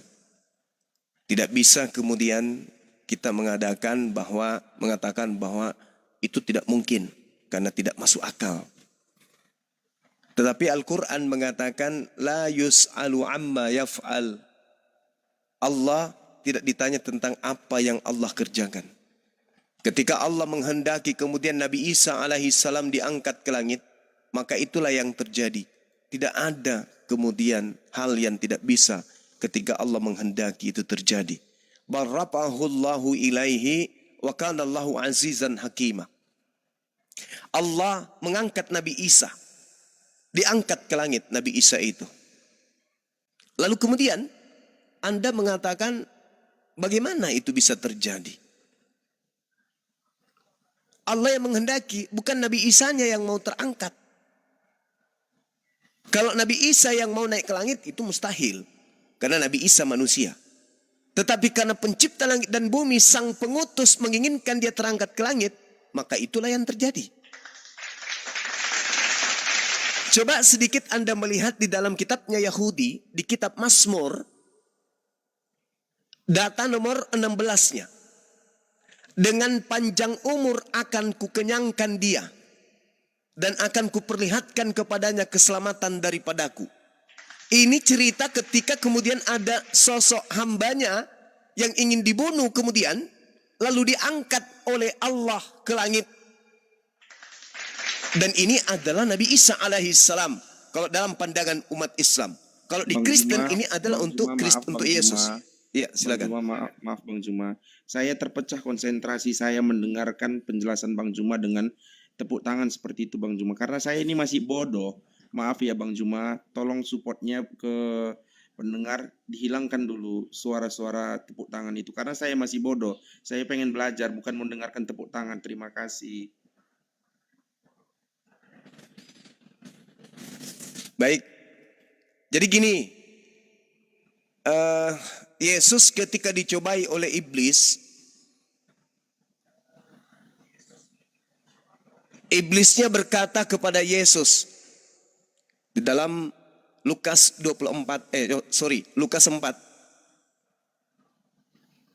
Yesusnya kemudian ditanya, "Wahai Yesus, jika engkau adalah anak Tuhan, jatuhkanlah dirimu dari bumbungan bait Tuhan, bait Allah, ke bawah. Baitullah. Sebab ada tertulis tentang engkau. Ketika engkau benar-benar adalah anak Tuhan, Tuhan akan mengutus malaikatnya agar menantang engkau di tangannya agar kakimu tidak terantuk kepada batu." Maksudnya, kalau engkau Yesus adalah betul-betul rasul utusan Tuhan, saya ingin bukti. Silakan Anda jatuhkan diri Anda ke bawah. Sebab Tuhan sudah menjanjikan bahwa dia akan mengutus malaikatnya untuk menantang anaknya agar kakinya tidak terantuk kepada batu. Dan ternyata ada tertulis, betul-betul itu tertulis. Silakan Anda lihat di Mazmur 91. Di situ tertulis bahwasanya sebab malaikatnya akan diperintahkan kepadamu untuk menjaga engkau di jalanmu, mereka akan menantang engkau di tangannya supaya kakimu jangan terantuk kepada batu. Berarti Mazmur 91 ini adalah nubuat untuk Yesus. Nah di situ Yesusnya diangkat ke langit, dengan panjang umur akan kukenyangkan dia. Artinya yang diterangkan oleh Al-Quran Nabi Isa diangkat ke langit itu betul adanya berdasarkan Bible dalam pemahaman Kristen. Bal rafa'ahu Allahu ilaihi wa kana Allahu azizan hakima. Tetapi Allah telah mengangkat Nabi Isa dan tidak dibunuh oleh mereka, melainkan diangkat oleh Allah ke langit. Nah, itu ada buktinya, Bang. Di dalam Mazmur 91, di dalam Lukas 4, nomor 4, nomor 5, nomor 6 dan seterusnya. Seperti itu. Silakan.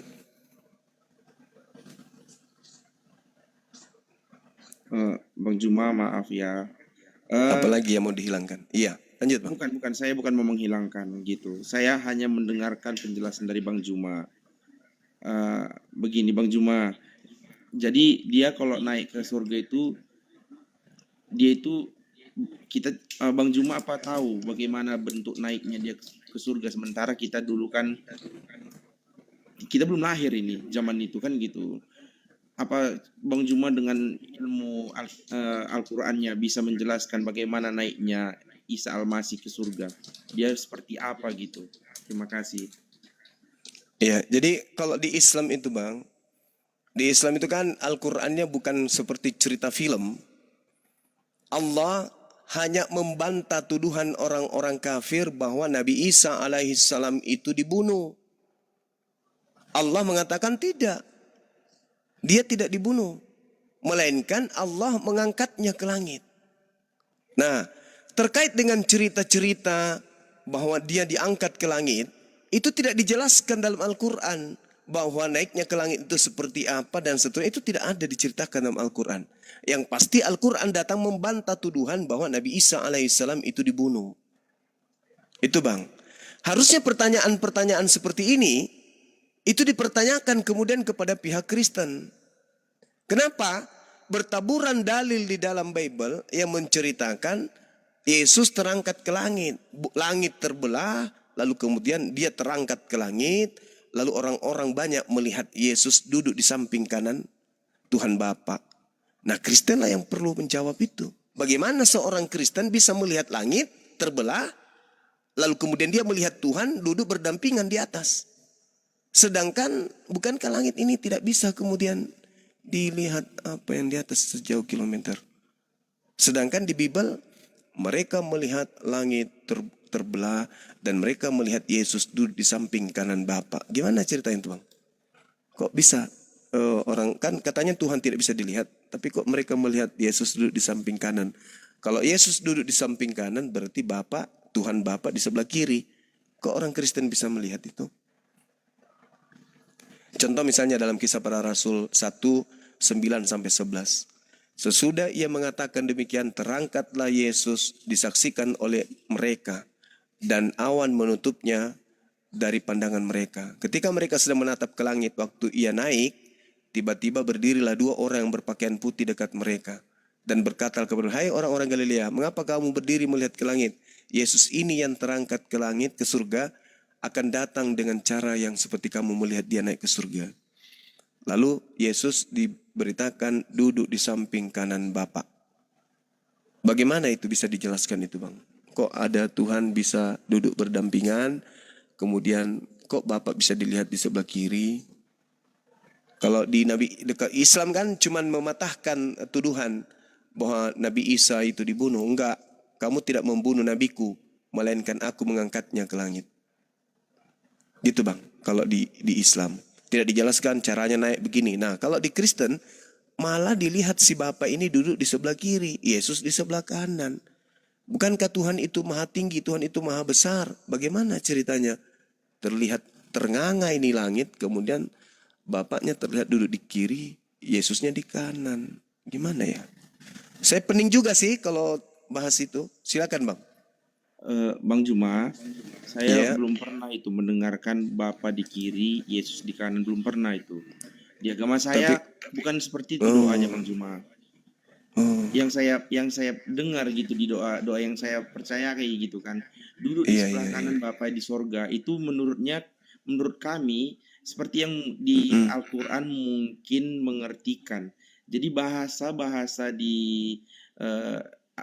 manusia menuju Tuhan, menurut saya itu diartikan bagaimana dengan yang baiknya. Begitu mungkin menurut saya, Bang Juma. Saya ini masih rendah ilmunya, Bang Juma. Bukan saya itu maksudnya tidak mempercayai Tuhan, gitu kan. Tapi yang saya saya juga sering masuk itu ke roomnya Kak siapa? Mikana. Belakangan ini saya mendengarkan juga Mikana, tapi saya tidak ya maaf ya. Saya pun sebagai umat Kristen tidak cocok dengan pernyataan Kak Mikana itu yang menyatakan bahwasanya Yesus itu menciptakan langit dan bumi.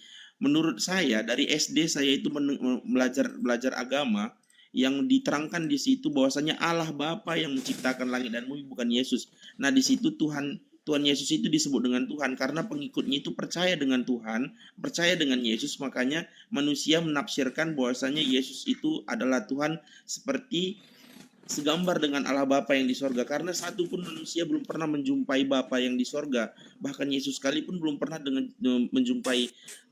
menjumpai pada saat itu Bapa di sorga. Menurut agama yang saya percayai ya, saya kan dari SD juga saya pelajari agama gitu kan. Jadi yang menurut saya percaya ini, dia itu Yesus itu diyakini sama umat-umatnya bahwasanya dia itu adalah Tuhan, dialah juru selamat yang dibicarakan orang banyak. Makanya umat Kristen itu mengakui bahwasanya Yesus itu adalah Tuhan gitu. Sementara Bapa di sorga, kita belum ada satupun, bahkan Yesus sendiri pun belum jumpa pada saat itu dengan Bapa di sorga, belum jumpa. Setelah dia itu naik baru dia baru mengetahui Yesus itu, Bapa itu seperti apa di surga sana. Menurut saya seperti itu Bang Juma. Jadi di sini yang saya tidak percayai gitu. Menurut cerita dari Bang Juma ini belum saya percaya, belum saya yakini bahwasanya naik ke surga itu sebagai manusia, sementara surga itu dimanapun kita tidak tahu Bang Juma. Naiknya seperti apapun saya tidak tahu Bang Juma. Itu yang saya dari tadi dengarkan. Gimana naiknya ya? Gitu yang menurut saya Bang Juma. Jadi mohon maaf Bang Juma, saya bukan ada ilmunya, saya mau belajar gitu Bang. Mohon kasih penjelasannya yang lebih bisa dimengerti dengan akal sehat saya. Tapi gitu, Bang, apakah Anda percaya bahwa Yesus itu terangkat? Saya maaf ya, saya percaya dengan pernyataan yang di Kristen karena begini Bang Juma, setiap yang mati akan naik pada akhirnya ke surga. Menurut Tapi saya, Yesus katanya nggak naik, Bang. Nggak mati katanya, Bang. Hah? Yesus nggak mati. Dia itu menjelma sebagai roh.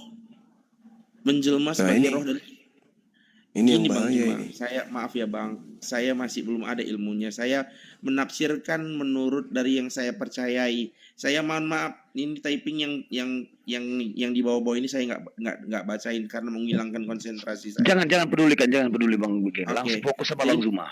Oke, jadi maksud saya seperti ini Bang Juma.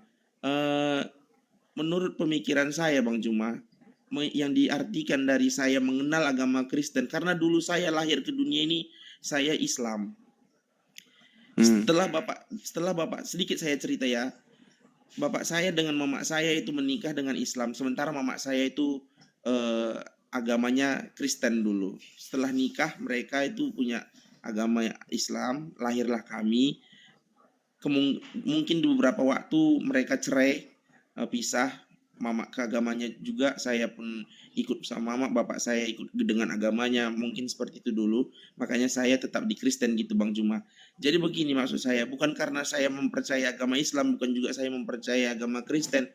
Saat ini saya ini masih mencari alasan bagaimana ceritanya kok bisa sampai segini ruwetnya gitu. Saya pun tidak tahu mengapa tiba-tiba saya masuk ke ilmu Alkitab maupun Al-Quran seperti ini Bang Juma. Sampai istri saya pun membilangkan, kenapa kok belakangan ini mau dengarkan kayak gitu, nanti kamu nggak percaya sama agama, dibilang. Nggak apa-apa, saya boleh nggak saya tahu Yesus bagi Anda itu siapa? Yesus itu bagi saya itu juru selamat Bang. Bagi saya ya, bagi menurut agama saya itu juru selamat. Dialah yang menyelamatkan umat manusia yang telah jauh di dalam dosa gitu. Jadi dia menyelamatkan umat ini supaya umat Kristen ini tidak salah gitu. Sebentar ya Mak. Menurut saya seperti itu Bang Juma. Mohon penjelasannya Bang. Ini juru selamat ini maksudnya dalam tataran apa? Kalau orang tua kita itu kan juru selamat kita juga. Maksudnya juru selamat bagi Anda Yesus ini, juru selamat itu maksudnya pencipta langit dan bumi kah? Atau apa? Atau dia hanya manusia utusan Tuhan? Gini Bang Juma, yang saya tahu Allah Bapa yang ada di sorga sana, yang kita tidak tahu bentuknya seperti apa, dia itu mengutus anaknya yang tunggal, anaknya yang tunggal lahir menjadi manusia melalui perawan Maria. Kenapa Maria dibilang perawan sementara dia itu sudah mempunyai suami?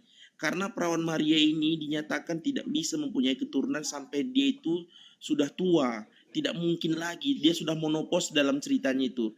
Jadi dengan karunia Tuhan, dia itu menghendaki bahwasanya Yesus itu akan lahir dari seorang perempuan yang bernamakan Maria dengan umurnya segitu, yang tidak mungkin lagi dia mempunyai keturunan. Tapi dia itu dengan kuasa Allah Bapa tadi itu, dia memberikan apa? Dia memberikan apa namanya ya? Memberikan, ya gimana bilangkan menjelaskannya? Intinya Yesus ini cuma ciptaan atau pencipta? Yesus ini. Dia ini gimana Bang? Ciptaan atau pencipta Yesus ini? Ciptaan manusia gitu. Iya, Yesus ini ciptaan Tuhan atau dia adalah pencipta itu sendiri? Oh, saya tidak mengerti pengertian maksud Bang Juma ini. Yang Tuhan jelas, itu kan cuma satu. Tuhan iya. itu satu atau ada banyak Tuhan menurut saudara saya ini? Oh, menurut saya Bang Juma, Tuhan itu cuma satu. Tuhan itu yang kita percayai. Kalau ya, Bang yang Juma mana yang satu itu? percayai- Yesus atau Bapa? Bagaimana Bang? Bapa. Yang satu itu Yesus atau Bapa? Menurut saya Tuhan itu Bapa di sorga. Oh, berarti bukan Yesus ya? Yesus itu kita mempercayai dia, bahwa melalui dialah kita sampai ke sorga.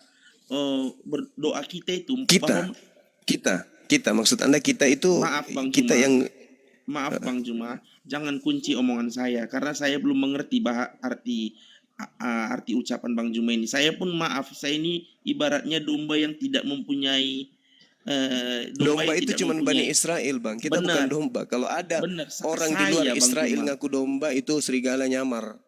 Oke Bang Juma, saya yang merasa saya seperti domba yang tidak punya gembala. Maaf Bang Juma.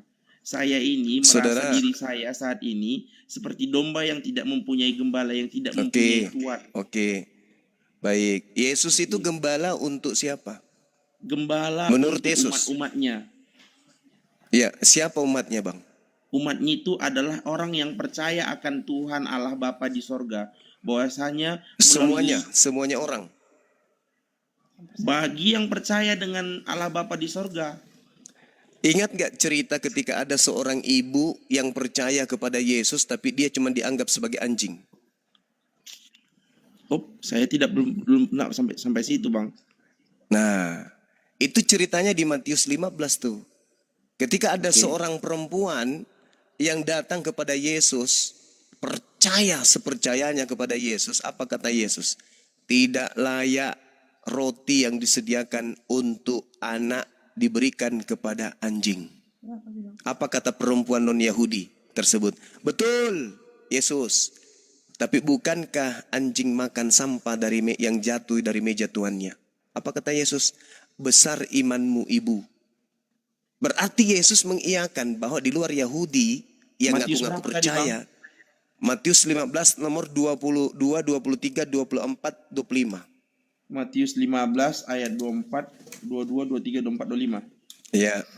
Di situ ada seorang perempuan yang datang kemudian kepada beliau. Ketika dia menyingkir di Tiros, di Sidon, ada perempuan Kanaan datang kemudian dia katakan gini, kasihanilah aku, wahai Tuan, anak Daud, karena anakku perempuan ini kerasukan setan dan sangat menderita. Tetapi Yesus sama sekali tidak menjawab wanita tersebut. Lalu murid-muridnya datang dan meminta kepadanya, suruhlah ia pergi. Ia mengikuti kita dengan berteriak-teriak. Sehingga Yesus ketika diperintah oleh muridnya, Yesus suruh dia pergi perempuan ini. Jawab Yesus kemudian kepada perempuan itu, Aku diutus hanya kepada domba-domba yang hilang dari umat Israel. Itu adalah orang yang bertemu langsung dengan Yesus. Tapi Yesus mengatakan, aku diutus hanya kepada domba yang hilang dari umat Israel. Sedangkan mohon maaf, saudara Gigi Bani Israel enggak? Apa Bani Israel? Hah? Dari suku mana abang ini? Saya suku Karo. Bang, Maksudnya- sorry. Jangan tertawa. Saya suku Israel itu hanya 12 suku, Bang. Tidak ada suku Karo dari anak Yakub. Sedangkan Yesus diutus hanya kepada ke-12 suku tersebut. Bang Juma, gini loh. Bang Juma Iya. nanya seperti itu. Saya pikir secara manusiawi saat ini saya berpunyai suku apa. Makanya saya bilang saya suku Karo gitu, Bang. Saya ini orang bodoh, Bang Juma, bukan orang pintar. Jangan mengatakan bodoh. Selama Anda Makanya, ingin Bang Juma, belajar, itu adalah orang pintar. Jangan menertawai kebodohan saya gitu, Bang. Sorry, saya minta maaf. Jadi gini kawan, Yesus mengaku, aku diutus hanya kepada domba yang hilang. Dari mana? Dari umat Israel. Saya bertanya, apakah Anda umat Israel? Saya Anda umat mengatakan Israel. iya. Hah? Saya umat Israel. Yang disebut umat Israel itu Bani Yakub, keturunan Yakub.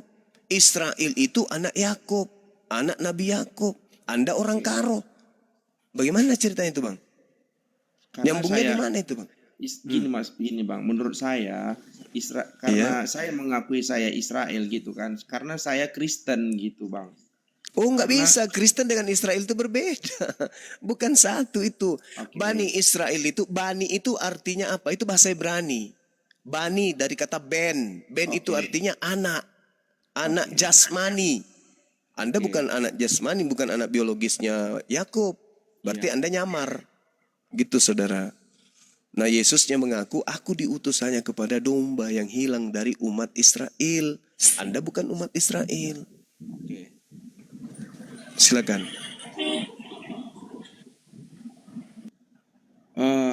Sejauh ini saya masih belum paham ya Bang. Bang cuma menjelaskan seperti itu, saya masih belum paham. Tapi saya masih mau belajar, saya mencari tahu lagi gitu Bang. Anda Mohon tahu maaf. nggak, saudara, bahwa Yesus mengusir orang-orang yang di luar Israel nanti di akhir zaman?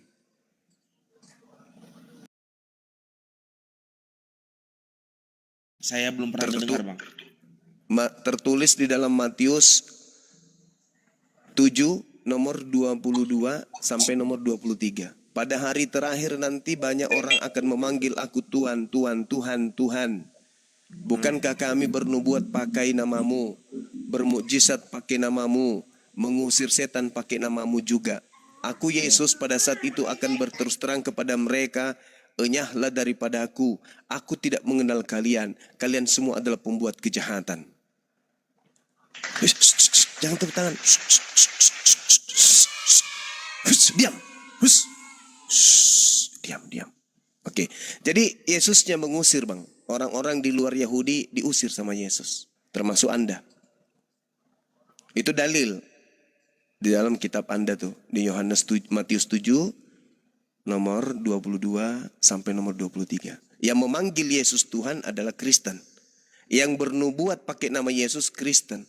Yang mengusir setan pakai nama Yesus Kristen. Yang bermujizat pakai nama Yesus Kristen. Kristen diusir oleh Yesus Bang. Perih itu. Bang. Tapi mau kayak mana lagi?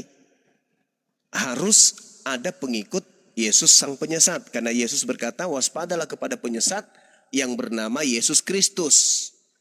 Masya Allah. Bunda Milan tidak kapok-kapok juga ternyata. Jadi gitu. Makasih Bun. Barakallahu Jadi fiik. menurut Abang, Ya gimana? Jadi menurut Abang Yesus Kristus itu menyesatkan bagi umatnya. Yesus Kristus yang datang kepada Kristen itu bukan anak Maria Bang. Bukan utusan Tuhan yang datang ke tengah-tengah Bani Israel. Itu Yesus yang berbeda. Itu Yesus palsu itu. Yang kalian sembah itu yang Bang, palsu itu. Bang, Ya. gini Bang. Ya. Ada nggak dalilnya menurut Abang di Al-Quran itu bahwasannya Yesus itu ada yang palsu? Yes. Al-Quran surah An-Nisa. Yang mereka salibkan itu adalah orang yang diserupakan oleh Nabi, oleh Tuhan, oleh Allah terhadap Nabi Isa alaihissalam. Maka yang disalibkan, yang dikuburkan, yang digantung, yang keluar dari kubur itu bukan Nabi Isa, tetapi sosok lain. Nah, Yesus yang asli juga mengatakan kepada Bani Israel, Matius 24 nomor 4 nomor 5, waspadalah kepada penyesat, waspadalah agar kamu jangan disesatkan, sebab banyak penyesat akan datang dengan memakai namaku, Yesus, dan berkata akulah Kristus. Dia akan menyesatkan banyak orang. Maksud Yesus, setelah aku akan muncul Yesus Kristus yang palsu, tugasnya menyesatkan dan dia akan menyesatkan banyak orang. Jangan tepuk tangan. Sabar. Nah sekarang, siapa di dunia ini yang mengaku pengikut Kristus? Kristen. Sedangkan Yesus mengatakan waspadalah kepada Kristus. Kristus palsu yang datang setelahnya. Yang menyesatkan manusia. Dan banyak menyesatkan banyak orang. Dan akan menyesatkan banyak orang. Di mana tertulis bang? Matius 24 nomor 4 nomor 5. Jadi kalau hari ini Kristen mengatakan Yesus Kristus adalah Tuhan kami. Ya wajar, memang pantas. Karena memang ada penyesat yang ngaku Yesus Kristus. Kalau hari ini kalian mengatakan kalian benar. Kalian tidak salah. Ya memang namanya juga orang yang sudah tersesat. Orang kalau tersesat di jalan bang. Selalu merasa dirinya benar. Kalau dia sudah sadar bahwa jalan saya ini tidak benar, maka dia akan keluar untuk mencari jalan yang lain. Selama dia mengatakan, oh ini jalannya kok udah benar, kok ini nggak ada kok yang salah. Ini pohon ini sudah benar, tanda-tanda jalan ini lorongnya, ini sudah jalan ini, ada sungai ini sudah benar ini jalannya. Itu orang tersesat itu, yang sombong. Sudah jelas-jelas dia sudah tahu ini adalah bukan jalan, tapi dia masih sombong, angkuh. Itu tanda-tanda orang yang mati dalam kesesatan. Yesus berkata kepada Bani Israel, waspada, ketika ditanya oleh Bani Israel di dalam Matius 24, Guru, apa tanda kedatanganmu? Tanda kedatanganku, kata Yesus. 1, seperti kilat yang bersinar menyambar dari timur sampai ke barat. Berarti kedatangan Yesus nanti itu seibarat matahari yang bersinar dari timur sampai ke barat. 2, matahari menjadi gelap. 3, bulan tidak bercahaya. 4, bintang-bintang di langit akan jatuh. 5, kuasa-kuasa langit berguncang. 6, aku Yesus akan terlihat nampak di langit dan seluruh manusia di atas muka bumi akan melihat aku. Itu 6 tanda kedatangan Yesus menurut Yesus. Sedangkan Yesus palsu ketika datang kepada Paulus, ketika datang kepada penulis kitab Wahyu di Pulau Patmos, ketika datang kemudian kepada Kristen-Kristen yang mengaku aku tadi malam bertemu Yesus, aku mimpi bertemu Yesus, itu tidak disertai oleh tanda-tanda. Matahari tidak bercahaya, menjadi gelap, bulan kemudian tidak bercahaya, bintang-bintang berjatuhan, Yesus terlihat oleh seluruh manusia di langit. Tanda-tanda itu tidak ada. Berarti kata Yesus, jika apabila ada orang berkata ada Yesus di sini, ada Yesus di sana, jangan kamu percaya. Matius 24 nomor 23, nomor 24, nomor 25, nomor 26. Jangan tepuk tangan. Jangan tepuk tangan. Sorry kawan, sorry saya sudah latah ini. Jadi begitu saudara. Yesus yang mengatakan itu, makanya orang Yahudi tidak menjadi Kristen. Karena orang Yahudi adalah keturunan dari ke-11 murid Yesus yang menerima nasihat. Jangan kau percaya ketika ada orang mengaku bertemu dengan Yesus ya. Sebab kedatanganku nanti itu ditandai dengan tanda-tanda ini. 1, seperti sinar bercahaya dari timur sampai ke barat. 2, matahari menjadi gelap. 3, bulan tidak bercahaya. 4, bintang-bintang jatuh dari langit. 5, kuasa-kuasa langit akan berguncang. 6, aku akan datang terlihat di langit dan dilihat oleh seluruh umat manusia di atas muka bumi ini. Apakah itu sudah terjadi? Belum terjadi. Berarti yang datang kepada Paulus bukan Yesus, tetapi Yesus palsu sang penyesat. Jangan tepuk tangan. Silakan, begitu kawan. Saya sesuai dengan data ya, saya tidak asumsi. Silakan Anda lihat di Matius 24 nomor 3, nomor 4, nomor 5, nomor 23, 24, 25, 26, 27, nomor 30. Silakan Anda baca, lengkap di situ. Tanda kedatangan Yesus adalah sesuai dengan Al-Quran. Al-Quran mengatakan tanda kedatangan Yesus, Nabi Isa alaihissalam, jelas. Wa innahu la ilmul lisa'ah fala tamtarun nabiha wattabi'un. hadza siratum mustaqim. Dan sungguh Isa ketika datang benar-benar menjadi pertanda akan datangnya hari kiamat.